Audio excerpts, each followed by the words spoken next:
بالله من الشيطان الرجيم بسم الله الرحمن الرحيم أمن هو قانت آناء الليل ساجدا وقائما يحذر الآخرة ويرجو رحمة ربه آمنت بالله صدق الله العظيم وبلغنا رسوله النبي الكريم ونحن على ذلك من الشاهدين والشاكرين والحمد لله رب العالمين. آئیے سب سے پہلے جھوم کر اپنے اور ساری کائنات کے کرنے حقیقت آقا نامدار مدینے کے تاجدار دو عالم کے مالک رفتار ہم غریبوں کے غمگسار ہم بے بسوں کے مددگار صاحب پسینے خدمتگار شفیع روز شمار انیس بے قصا چار سازدر عمدہ حضور احمد مصطفیٰ حضرت محمد مصطفیٰ صلی اللہ تعالی علیہ وسلم کی عظمت والی بارگاہ میں ایک چیز لگا کر پڑھیں الصلاة والسلام علیکہ یا رسول اللہ وعلى آلک واصحابک یا حبیب اللہ الصلاة والسلام علیکہ یا نبی اللہ وعلى آلک واصحابک یا نور اللہ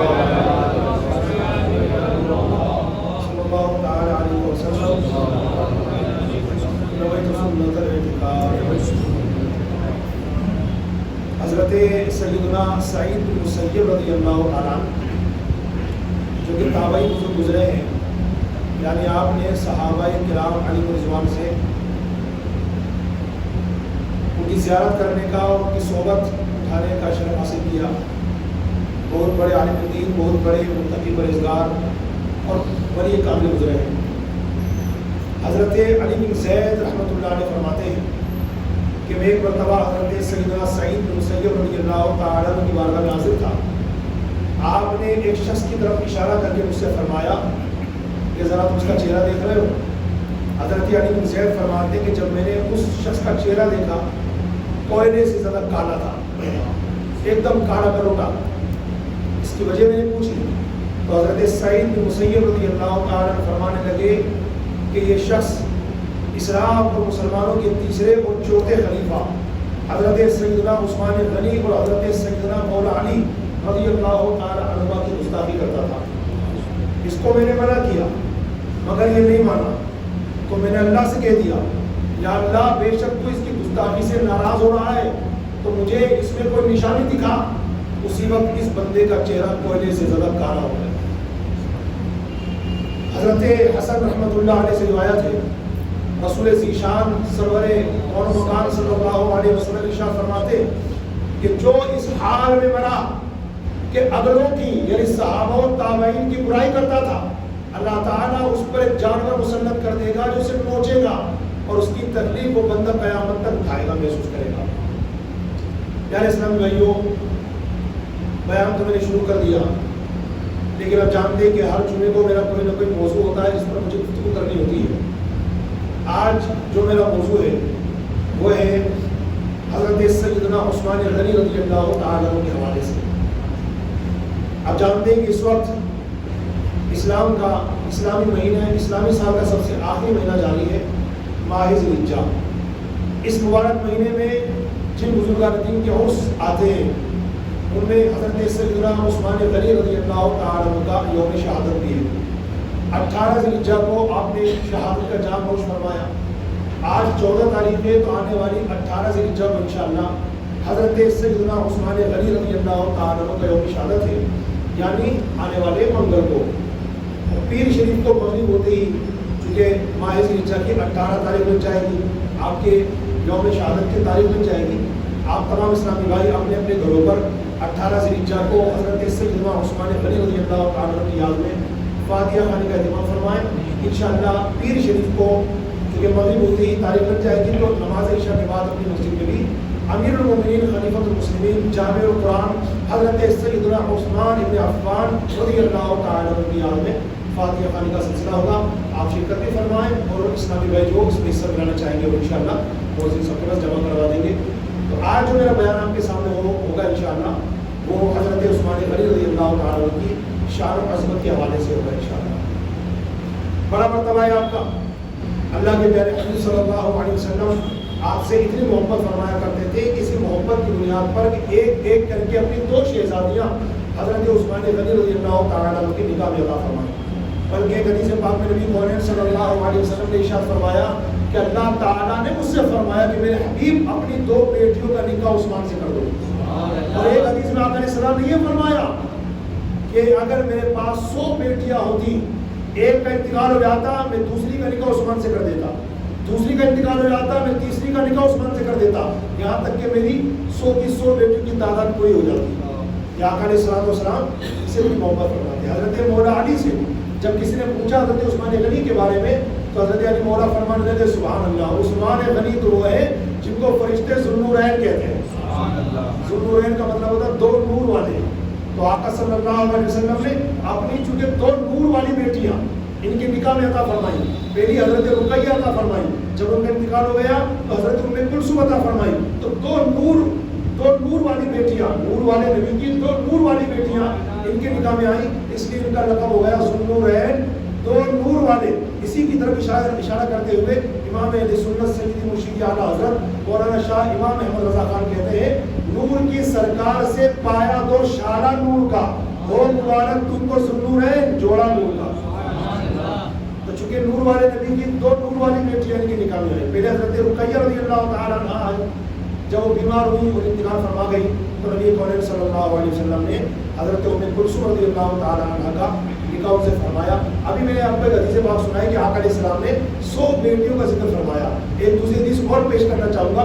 جب حضرت ام کلثوم رضی اللہ تعالیٰ عنہا کا بھی انتقال ہو گیا تھا تو حضرت مولا کائنات علی مرتضیٰ خود فرماتے کہ میں نے آقا کریم صلی اللہ علیہ وسلم کو یہ فرماتے خود اپنے کانوں سے سنا. میرے آقا فرماتے علی اگر میری 40 بیٹیاں بھی ہوتی تو ایک ایک کر کے عثمان غنی کے نکاح ہوتے. حضرت عثمان غنی رضی اللہ تعالیٰ عنہ کا مقام و مرتبہ بہت بلند و بالا ہے. یاد رکھیے گا ہم تمام صحابہ کرام عالم عثمان کے ماننے والے، کسی صحابی کی عزت و عظمت کے بارے میں ہم کوئی کمپرومائز نہیں کرتے، کوئی سمجھوتا نہیں کرتے، کیونکہ ہمارا نعرہ یہ ہے ہر صحابی نبی جنتی جنتی. بس اب ہمیں کوئی شک کی گنجائش نہیں، کوئی شبہے کی گنجائش نہیں. ہر صحابی جنتی ہے اور ہمارے سر کے تاج ہے. حضرت ابوبکر صدیق رضی اللہ تعالیٰ عنہ ہو یا حضرت مولا علی رضی اللہ تعالیٰ عنہ ہو یا حضرت امیر معاویہ رضی اللہ تعالیٰ عنہ ہو یا ان کے والد محترم حضرت ابی سفیان رضی اللہ تعالیٰ عنہ ہو یا نبی کریم صلی اللہ علیہ وسلم کے 1.25 لاکھ کے قریب جو صحابہ کرام علیہ رضوان ہو، ان میں سے کوئی بھی ہو، ہمارا نعرہ اور ہمارا نظریہ اور ہمارا عقیدہ ہر ایک صحابی کے بارے میں یہی ہے ہر صحابی نبی جنتی جنتی. قرآن مقدس میں حضرت عثمان غنی کا ذکر آیا، کئی آیتوں میں آیا. ایک آیت میں آپ کے سامنے پیش کرنا چاہوں گا جو ابھی میں نے خطبے کے بعد پڑھی ہے. قرآن پاک کے پارہ نمبر 23 سورۃ الزمر آیت نمبر 9. قرآن پاک کا 23واں پارہ ہے، سورۃ الزمر ہے اور 9ویں آیت ہے. اللہ تعالیٰ نے اس ایک آیت مبارکہ میں حضرت عثمان غنی رضی اللہ تعالیٰ عنہ کی 3 خوبیاں بیان فرمائی. میں آپ کے سامنے آیت پڑھتا ہوں اور 3 خوبیاں کون کون سی ہیں اس کا ذکر کرتا ہوں. اللہ ارشاد فرماتا ہے امن هو قانت آناء الليل ساجدا وقائما يحذر الآخرة ويرجو رحمت ربی. اس آیت مبارکہ میں حضرت عثمان غنی رضی اللہ تعالیٰ عنہ کی 3 خوبیاں اللہ تعالیٰ نے بیان فرمائی. نمبر 1 کیا خوبی؟ قانت آناء الليل ساجدا وقائما، پوری رات حالت سجدہ میں اور حالت قیام میں گزارنے والے. دوسری خوبی یحذر الآخرہ، آخرت سے ڈرنے والے. تیسری خوبی وَيَرْجُو رَحْمَتَ رَبِّ، اپنے رب کی رحمت کی امید رکھنے والے، اپنے رب کی رحمت کی امید رکھنے والے. یہ تینوں خوبی اللہ تعالیٰ نے حضرت عثمان غنی رضی اللہ تعالیٰ عنہ کی بیان فرمائی. میں صرف ایک بات اس آیت کریمہ سے لے کر آگے بڑھنا چاہوں گا. اللہ تعالیٰ نے حضرت عثمان غنی رضی اللہ تعالیٰ عنہ کی 3 خوبیوں میں سیکنڈ نمبر پر خوبی گنوائی. وہ کیا ہے؟ یحذر الآخرہ، آخرت سے ڈرنے والے. اب ذرا نظر لگائیے گا حضرت عثمان غنی رضی اللہ تعالیٰ آخرت کے معاملے میں کتنے خوفزدہ رہتے تھے، کتنے ڈرتے رہتے تھے. حالانکہ یہ بات ہے کہ آپ عشر مبشرہ میں سے، یعنی وہ 10 صحابہ کرام، وہ 10 صحابہ کرام علیہ رضوان جن کو ایک بیٹھک میں میرے آقا صلی اللہ علیہ وسلم نے جنت کی خوشخبری عطا فرمائی. ابو بکر تم جنتی، عمر تم جنتی، عثمان تم جنتی، علی تم جنتی، ابو طلحہ تم جنتی، سعید بن زید تم جنتی، سعید بن عوام تم جنتی، عبد الرحمن بن عوف تم جنتی، سعد بن وقاص تم جنتی. اس طرح میرے آقا صلی اللہ علیہ وسلم نے جن 10 صحابہ کرام علیہ رضوان کو ایک بیٹھک میں جنت کی خوشخبری عطا فرمائی. ان میں ایک حضرت عثمان غنی کی. دیکھو جانتے ہیں آپ کہ میں جنتی ہوں کیونکہ رسول پاک صلی اللہ علیہ وسلم کا فرمان جاری ہوا میرے بارے میں جنتی ہوں. اور مسلمانوں کا عقیدہ یہ ہے ایک قول محمد قول خدا، فرمان نہ بدلا جائے گا، بدلے گا زمان اللہ مگر قرآن نہ بدلا جائے گا. تو نبی پاک صلی اللہ علیہ وسلم نے 10 صحابہ کرام علی رضوان کو ایک بیٹھک میں جنت کی خوشخبری عطا فرمائی. ان میں حضرت عثمان غنی کی. جانتے ہیں آپ پہاڑ اپنی جگہ سے کھسک سکتا ہے، آسمان اپنی جگہ سے نیچے آ سکتا ہے، مگر ہمارے آقا کا فرمان بال برابر ادھر ادھر سے نہیں ہو سکتا. تو پکا بتا تھا کہ میں جنت میں جاؤں گا، پکا ہے کہ جنت ہوں. اس کے باوجود آخرت کے معاملے میں خوفزدہ رہتے تھے. اسلام قبول کرنے والے سب سے پہلے مسلمان جو تھے ان میں چوتھا یا 5واں نمبر حضرت عثمان غنی کا. اتنا بڑا لیول، اتنا بڑا آپ کا مقام و مرتبہ. اس کے باوجود اللہ تعالیٰ قرآن شریف کی اس آیت مبارکہ میں سیکنڈ خوبی بیان فرماتے ہوئے فرماتا ہے یحذر الاخرہ، آخرت سے ڈرنے والے. کیسے ڈرتے تھے؟ ایک جھلک میں آپ کے سامنے پیش کرنا چاہوں گا. حضرت عثمان غنی رضی اللہ تعالی عنہ کی سیرت طیبہ میں یہ بات باقاعدہ علماء نے لکھی ہے کہ جب حضرت عثمان غنی رضی اللہ تعالیٰ قبرستان جاتے اور کسی قبر کے پاس کھڑے ہو جاتے، اتنا روتے اتنا روتے اتنا روتے کہ آنکھوں کے ذریعے بہنے والے آنسوؤں سے آپ کی مبارک داڑھی اتر ہو جاتی تھی، اس سے آنسو کی قطرے ٹپکتے تھے، اتنا روتے تھے. تو ایک بار کسی نے پوچھ لیا کہ اے حضرت عثمان غنی، آپ کے سامنے جنت کا ذکر ہوتا ہے، جہنم کا تذکرہ ہوتا ہے، اس وقت آپ اتنا نہیں روتے، لیکن جب قبر کے پاس آتے ہیں تو اتنا روتے، اس کی کیا وجہ ہے؟ حضرت عثمان غنی رضی اللہ تعالیٰ فرمانے لگے میرے بھائی بات دراصل یہ ہے کہ قبر آخرت کی منزلوں میں سے سب سے پہلی منزل ہے.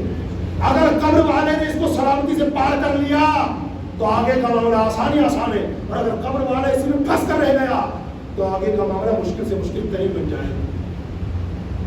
یحذر الاخرہ، آخرت سے ڈرنے والے حضرت عثمان غنی رضی اللہ کتنا ڈرتے تھے اس کے جھلک میں آپ کے سامنے پیش ہے. یہاں رک کر آگے بات بڑھانے سے پہلے آؤ اے حضرت عثمان غنی سے محبت کرنے والوں، ہم سب اپنے جائزہ لیں. ہم اگر آخرت سے کتنے ڈرتے ہیں. وہ قبرستان جہاں پہنچ کر حضرت عثمان غنی اتنا روتے تھے کہ بہنے والے آنسوؤں سے داڑھی تر ہو جاتی تھی. ہم بھی تو اس قبرستان میں جاتے ہیں، ہماری کیا سچویشن ہوتی ہے وہاں پر. آج مسلمانوں کے بچے قبرستان میں فٹ بال کھیلتے نظر آئیں گے آپ کو، آج مسلمانوں کے بچے قبرستان میں کرکٹ کھیلتے نظر آئیں گے آپ کو. اور مسلمانوں کے بچوں کو ایک طرف رکھیے، مسلمان نوجوان 40-50 سال کے لوگ وہاں بیٹھ کر فنڈ بنائے بیٹھے. کہاں؟ قبرستان میں. باقاعدہ ایک نظارے آپ کو عام میں جائیے جا کر دیکھیے.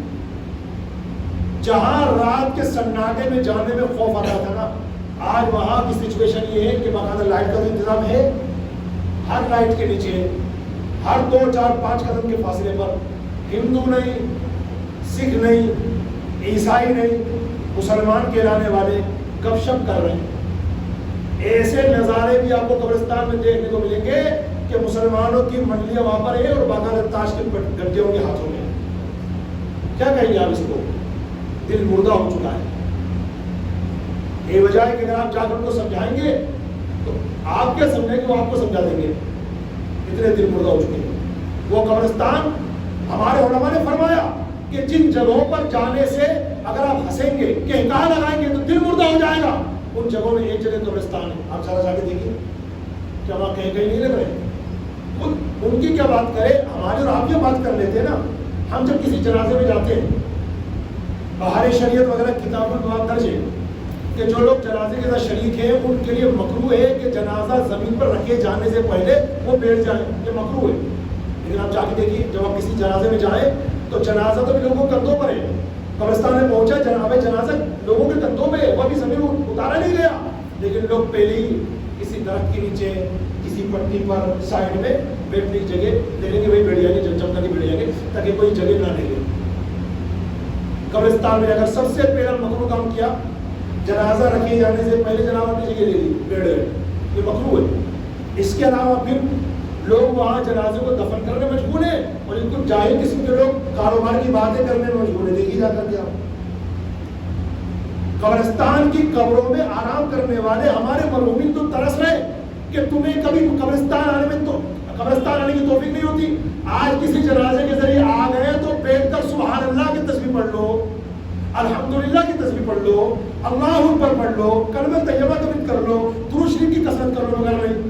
وہ بیچارے ترس رہے اپنی قبروں میں کہ میرا بھانجا مجھے نظر آ رہا ہے، میرا بھتیجا مجھے نظر آ رہا ہے، میرا بیٹا مجھے نظر آ رہا ہے، میرا باپ مجھے نظر آ رہا ہے، میرا سگا بھائی مجھے نظر آ رہا ہے، میرا ماموں نظر آ رہا ہے، میرا چاچا نظر آ رہا ہے، وہ میرا پڑوسی مجھے نظر آ رہا ہے، وہ میرا بیسٹ فرینڈ مجھے نظر آ رہا ہے. لیکن کیا بات ہے، تم کب شب میں مشغول ہے؟ آپ تو فالتو کی باتیں کرنے میں لگے ہوئے ہیں.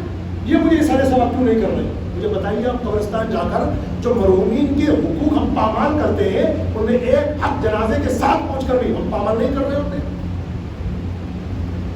بھول چوک میں اگر کوئی بندہ جنازے میں اکیلا رہ گیا، جیسے 2 دوست وہاں کھڑے ہوئے، 5 دوست وہاں کھڑے ہوئے، لوگ تو جنازے میں دفنا رہے نا، بھی ابھی مٹی ڈالیں گے، اعلان ہوگا بھائی سوئم کی فاتحہ اس مسجد میں بھی اس نماز کے بعد ہوگی یا اس وقت میں ہوگی.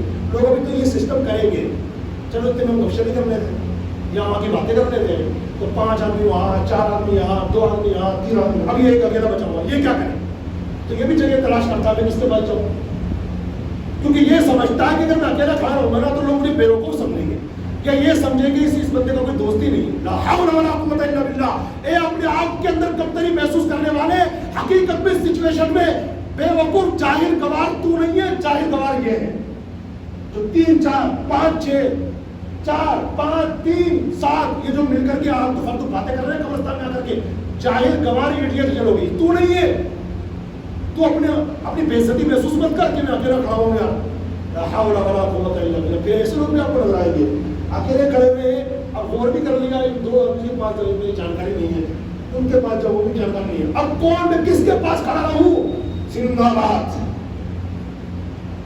واٹس ایپ زندہ باد، انسٹاگرام زندہ باد، فیس بک زندہ باد. کیا شروع ہے؟ ہندوؤں کی بات نہیں کر رہا، سکھ اور عیسائیوں کی بات نہیں کر رہا، یہ قوم مسلم کی بات کر رہا ہوں. وہ قوم مسلم جو آج چلا چلا کے کہہ رہی ہے یہ قوم تباہ کیوں ہو رہی ہے، کیوں کاٹی جا رہی ہے، کیوں ماری جا رہی ہے. سن لو، اس لیے ماری جا رہی ہے، اس لیے ماری جا رہی ہے قوم. اسلامی تعلیمات کو فالو نہ کیا، اس وجہ سے ماری جا رہی ہے قوم. قبرستان میں جا کر کے کہہ لگا کے دل مردہ کر رہی ہے، اس لیے ماری جا رہی ہے قوم. قبرستان جانے کے باوجود بھی قبروں میں لیٹے ہوئے مسلمانوں کو آرام نہیں پہنچا رہی، انہیں تکلیفیں دے رہی ہے، اس لیے ماری جا رہی ہے قوم.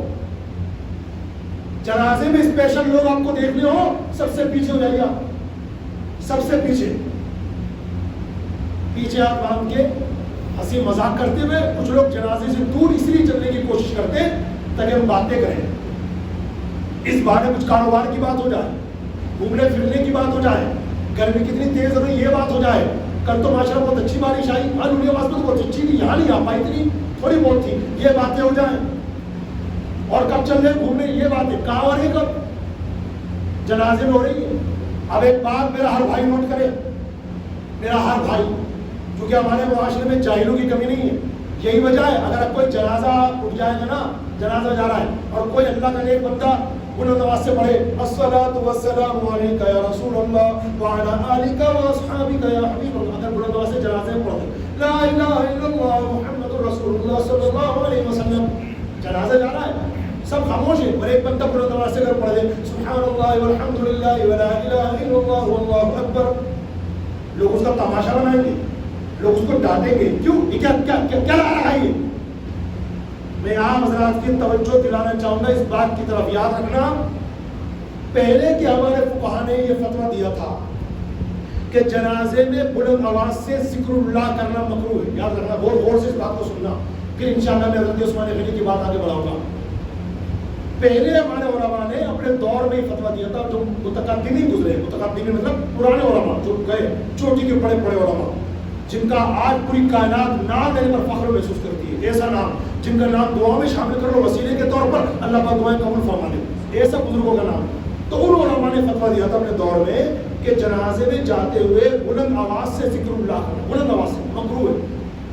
آج کے علماء کا فتویٰ کیا؟ پوچھو ذرا، آپ کی نظر میں آج اس دور میں جو سب سے بڑے مفتی صاحب ہو، سب سے بڑے عالم صاحب، ان سے پوچھو کہ اس وقت اگر جنازے میں ہم جائیں، بلند آواز سے ذکر اللہ کرنا چاہیں تو ہمارا اسلام ہمیں کیا رہنمائی کرتا ہے، کیا گائیڈ لائنز دیتا ہے؟ مفتی صاحب کہیں گے آج کے دور میں فتویٰ یہ ہے کہ جنازے کے ساتھ جاتے ہوئے بلند آواز سے ذکر اللہ کرنا افضل ہے، مطلب زیادہ ثواب ملے گا. اب آپ کہیں گے امام صاحب یہ دو رائے کیسی ہو گئی؟ پہلے علماء نے مکروہ قرار دیا اور آج علماء اس کو افضل قرار دے رہے ہیں، زیادہ ثواب ملے گا، وجہ بتائیے؟ تو میں وجہ کھل کے بتاتا ہوں، آپ کو سنیے۔ آپ جب کتابوں کا مطالعہ کریں گے تو پچھلے زمانے کے مسلمانوں کا یہ رواج آپ دیکھیں گے کہ جب کسی کے انتقال ہو جاتا تھا نا تو جنازے میں جانے والے سارے لوگ روتے تھے۔ ایسے نہیں تھا کہ باپ کا انتقال ہوا تو صرف بیٹا رو رہا ہے، نہیں، جس کا اس انتقال کرنے والے سے کوئی خونی ریلیشن نہیں تھا، خونی رشتہ داری کچھ نہیں تھی، وہ بھی رو رہا۔ کیوں؟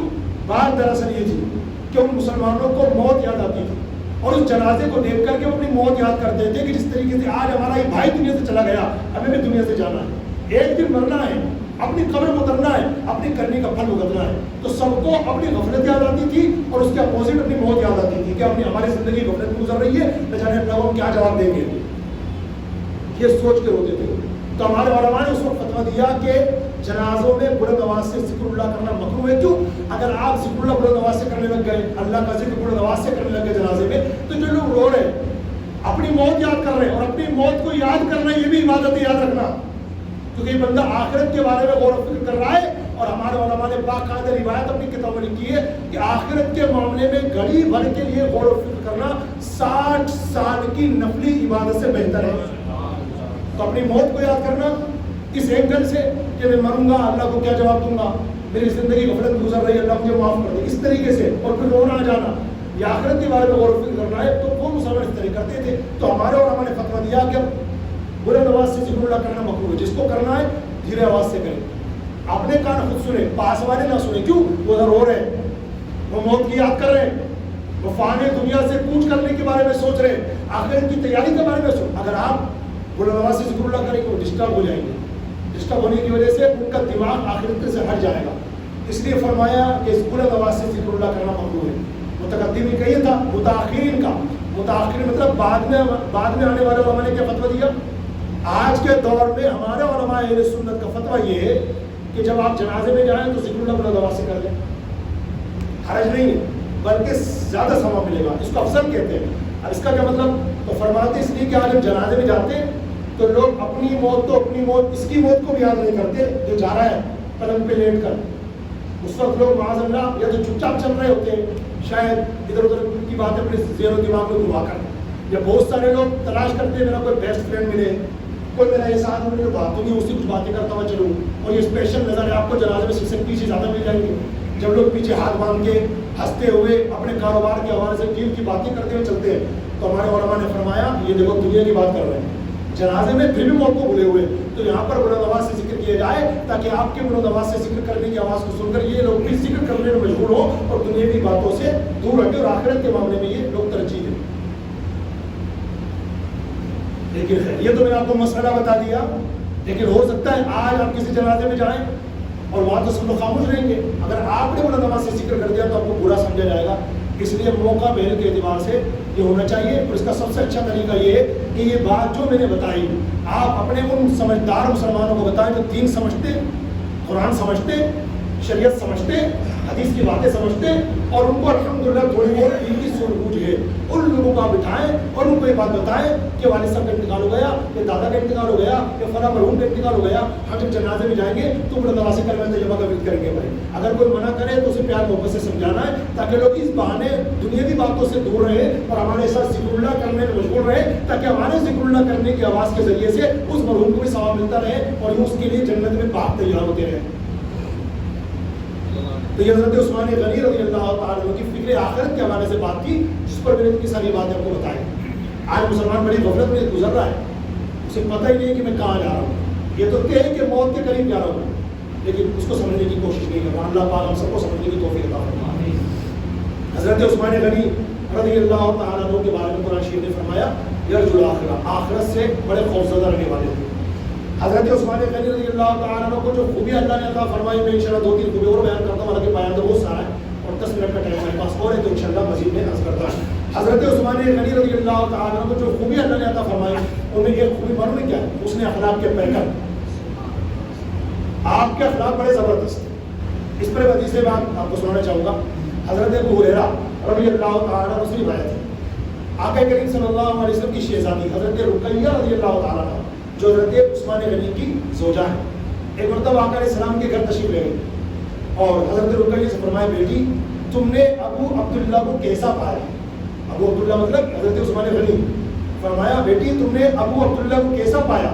تو کہنے لگے ابا جان بہت بہترین انسان ہے, بہت اچھے انسان ہے. تو میرے آقا نے فرمایا اکرمی بیٹی ان کی تعظیم کرو, فإنه من اشبہ اصحابی بی خلقا, اس لیے کہ میرے اخلاق میں سب سے زیادہ ملتے جلتے اگر کوئی ہے تو حضرت عثمان غنی ہے, جن کے اندر میرے اخلاق کی, میرے حسن اخلاق کی سب سے زیادہ جھلک پائی جاتی ہے تو حضرت عثمان غنی ہے.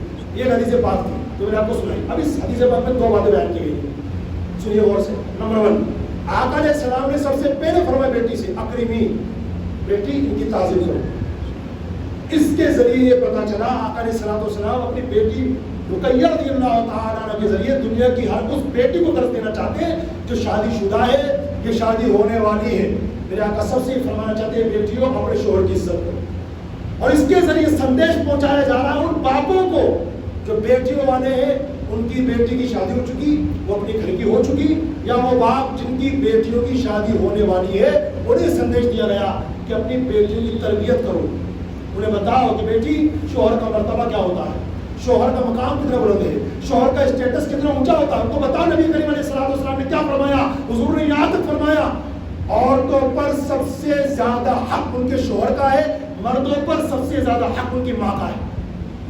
بتاؤ اپنی بیٹیوں کو حضور نے کیا فرمایا, فرمایا اگر میں اللہ کے علاوہ کسی اور کو سجدہ کرنے کا حکم دیتا تو بیوی کو حکم دیتا اپنے شوہر کو سجدہ کرو. بتاؤ اپنی بیٹیوں کو آقا علیہ السلام نے فرمایا کہ عورت اللہ کا حق اس وقت تک ادا نہیں کر سکتی جب تک اپنے شوہر کے حق ادا نہیں کرے گی. بتاؤ اپنی بیٹیوں کو حضور نے فرمایا عورت ایمان کی مٹھاس اس وقت تک نہیں پا سکتی جب تک اپنے شوہر کا حق ادا نہیں کرے گی. حضور نے فرمایا شوہروں کے بارے میں اتنا بڑا مقام بلند عطا فرمایا. یہ اپنی بیٹی کو بتاؤ, وہ بیٹیاں جن کی شادی ہو چکی ہے یا وہ بیٹیاں جن کی شادی ہونے والی ہے. پہلی بات تو ہمیں یہ پتا چلی آقا علیہ السلام نے اپنی بیٹی سے فرمایا بیٹی ان کی عزت کرو, مطلب اپنے شوہر کی عزت کرو. اور دوسری بات حضرت عثمان غنی کے حسن اخلاق کے بارے میں فرمایا فإنه من أشبه بأصحابي, فإنه من أشبه أصحابي بي خلقا, میرے تمام صحابہ میں سب سے زیادہ میرے حسن اخلاق سے ملتے جلتے اخلاق کسی کے حضرت عثمان غنی کے. اتنے پیارے اخلاق جن کی میرے آقا علیہ السلام تعریف کر رہے ہیں, وہ نبی تعریف کر رہے ہیں جن کے حسن اخلاق کے بارے میں قرآن پاک کے 29ویں پارے کی سورۃ القلم کی 4تھی آیت میں اللہ ارشاد فرماتا وَإِنَّكَ لَعَلَىٰ خُلُقٍ عَظِيمٍ, اے محبوب بے شک آپ کا اخلاق عظیم ہے, آپ بڑے اخلاق والے ہیں. وہ نبی پاک علیہ السلام جن کے اخلاق کی تعریف کر رہے ہیں وہ کون ہے, حضرت عثمان غنی رضی اللہ تعالیٰ. دوسرے خوبی جو اللہ تعالیٰ نے حضرت عثمان غنی کو عطا فرمایا وہ ہے آپ بڑے حیا والے ہیں. حیا شرم, یاد رکھنا آقا علیہ السلام فرماتے حیا ایمان سے ہے اور میری امت میں سب سے زیادہ حیا کرنے والے حضرت عثمان غنی ہیں. حیا اس پر انشاءاللہ کبھی بیان کرنے کا میرا ارادہ ہے کہ حیا کیا ہوتی ہے اور کون سا بندہ با حیا کہلائے گا, کون سا بندہ بے حیا کہلائے گا. یہ جو لوگ چڈیاں پہن کر آپ کے سامنے گھومتے ہیں نا, یہ گھٹنے کھلے ہوئے ہیں, رانے کھلی ہوئی, ان کو با حیا مت سمجھنا, یہ بے حیا بے حیا. ہاں حضور نے فرمایا اور باقاعدہ شریعت کا ججمنٹ ہے مرد کے لیے ناف کے جسٹ نیچے سے لے کر گھٹنوں سمیت کا جو حصہ ہے نا یہ ستر عورت کہلاتا ہے. بلا وجہ اکیلے میں بھی اسے کھولنے کی اجازت نہیں. یاد رکھنا, بہت پوائنٹ کی بات بتا رہا ہوں, حوالہ دیکھنا چاہے تو آئیے ہمارے پاس کتابیں دکھاتا ہوں. بلا وجہ کی بات کروں, اگر کوئی وجہ جس کے ذریعہ جس کی وجہ سے ستر عورت کھولنے سے آپ کو غسل کرنا ہے, غسل کرنے کی وجہ سے اپنے پورے کپڑے اتارے تو وہ بھی کرنی ہے, شریعت نے اس کو اجازت دی.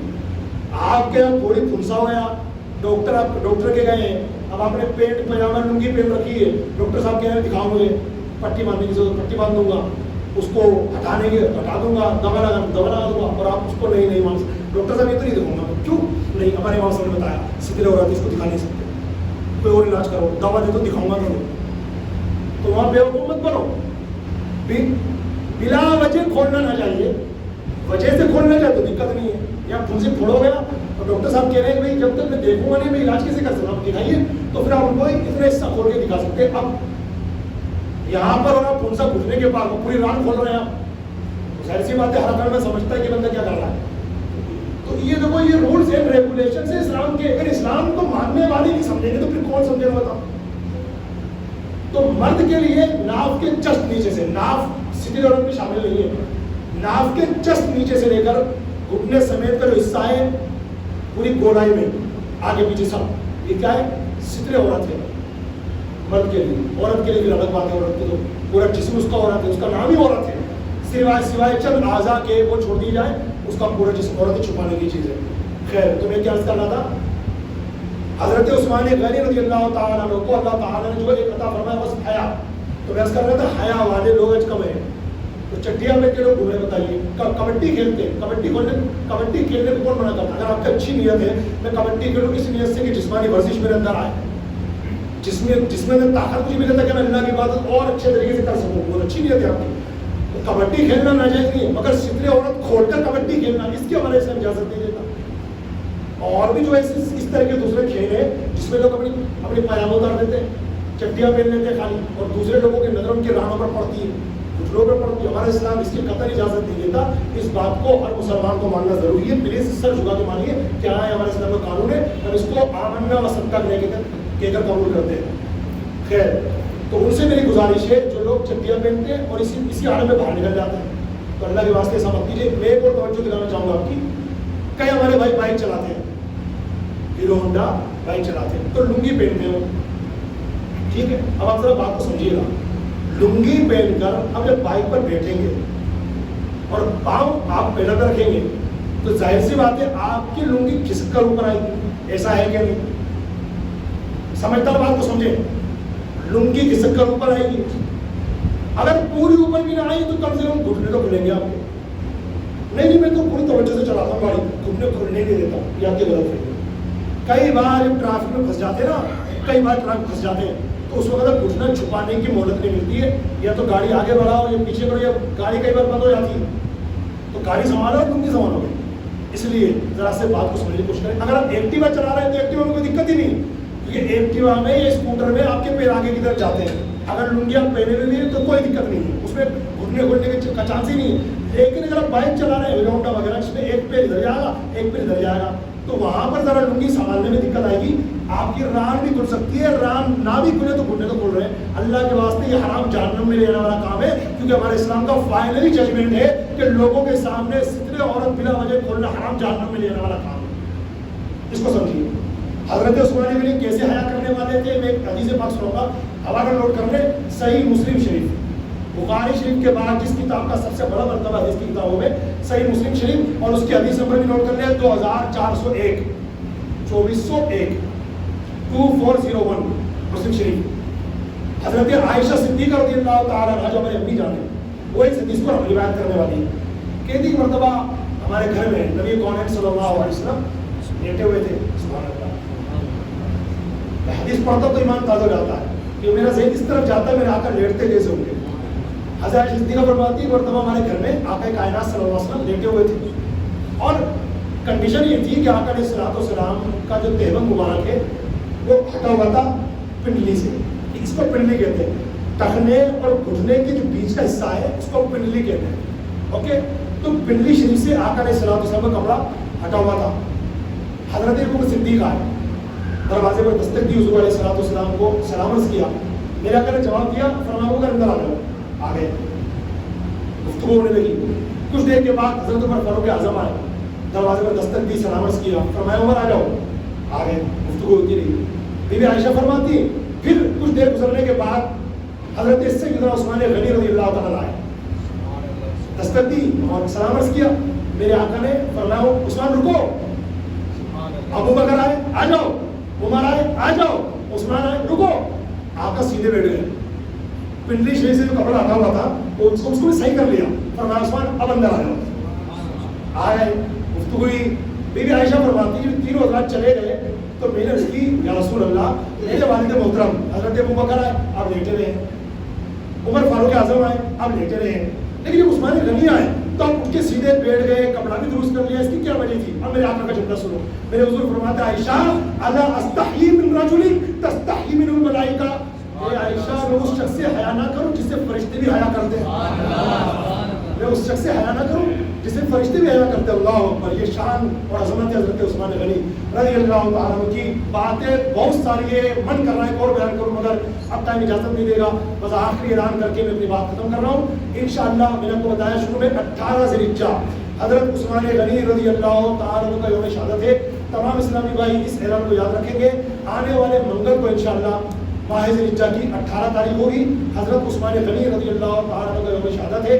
تمام اسلامی بھائی اپنے اپنے گھروں پر امیر المومنین سیدنا عثمان بن عفان رضی اللہ تعالیٰ عنہ کی یاد میں فاتحہ پڑھنے کا اہتمام فرمائیں. اور چونکہ پیر شریف کو یعنی کہ 17 ذی الحجہ کو مغرب ہوتے ہی 18 تک لگ جائے گی, تو انشاءاللہ اپنی مسجد میں عشاء کی نماز کے بعد پیر شریف کو حضرت عثمان غنی رضی اللہ تعالیٰ عنہ کی یاد میں فاتحہ خانی کا اہتمام ہوگا. آپ حضرات شرکت بھی فرمائیں. اور جو اسلامی بھائی سیدنا عثمان غنی رضی اللہ تعالیٰ عنہ کے ایصال ثواب کے لیے اپنا پاکیزہ حصہ ملانا چاہیں تو ہمارے مؤذن صاحب سے آپ رابطہ کر کے کو جمع کرا سکتے ہیں. اللہ پاک سب کو مرتے دم تک حضرت عثمان غنی اور تمام صحابہ اور اہل بیت کی سچی غلامی میں جینے کی توفیق عطا فرمائے. وآخر دعوانا